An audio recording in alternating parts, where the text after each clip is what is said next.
Ер нь хэрэглэгчдийн ашгийг хамгаалахын байгууллагын үүрэг хариуцлага. Ач холбогдлыг иргэдэд өшөө өргөн үрээнд олноор маш сайн таниул сурчлах шаардлага байна. Яагаад гэх юм бол хэрэглэгч бидний одоо идэж ууж байгаа, өмсөж ууж байгаа, алхаж гисгэж байгаа, амьдарч ууж байгаа бүхий л одоо асуудалтай энэ байгууллагын үйл ажиллагаа шууд холбоотой. Энэ байгууллагууд бол хэрэглэгчийн сэтгэл ханамж, бараа бүтээгдэхүүн үйлчлэгээний аюулгүй байдал, чанар стандартыг хангуулах, түүнтэй холбоотой альва асуудал, гомдол чиглэлийг хангах замаар энэ хэрэглээний аюулгүй байдлыг хангах хэрэгтэй. Хэрэглээний соёлыг түгээж хэрэгтэй. Энэ хэрэглэгч одоо бараа бүтээгдэхүүнүүдийг нийлүүлж байгаа аж ахуйн нэгжүүдийн үйл ажиллагаанд хяналт олон нийтээрээ тавьчих хэрэгтэй байна.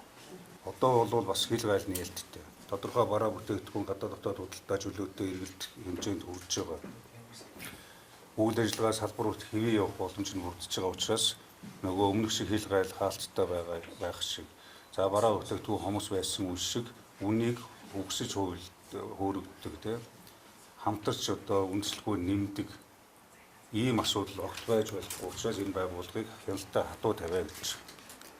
Зах зээлд үнэлэлгүй үн нэмж өгсөн хувилдаж хэрэглэгчийг хохироож байгаа ард иргэдийг хохироож байгаа асуудал дээр бол хатуу хариуцлагын тооцож ажиллагаа гэж. За хаваржилт үйлжилт хүнд байна. Тийм учраас одоо малчид иргэд ялангуяа энэ эдийн засгийн гол салбаруудын нэг болсон хөдөө аж ахуйн салбараа бид авч гарахын тулд энэ хүн ардыг бүхэлд нь мах одоо сүү хүнсний бүтээгдэхүүнээр хангаж байгаа малчид амаргүй цаг үед байгалийн давуу ташгүй хүчин зүйл ганц зуудтай 100 одоо үүсдэжэл баг ургац баг байсан ингээд олон асуудлуудаас болоод өнөөдөр хүнд цаг үеийг туулж. Тийм учраас одоо хэдийгээр малчид маань өөрсдөө бэлтгэл ажиллагаа хангалттай хийсэн ч гэсэн өдөр бүр мал нь одоо хашаанд тижээгдэж байгаа учраас хөлөөр бэлчих боломжгүй байгаа учраас нөгөө бэлдсэн үүсдэжэл нь хаанаач хүрэхгүй байна.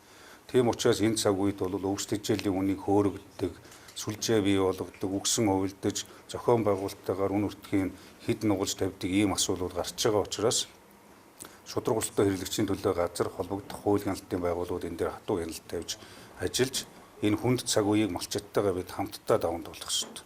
Малчтай дэмжиж туслах хэрэгтэй. Энэ хүрээнд бас одоо тодорхой үүрэг даалгавруудыг өгч байна.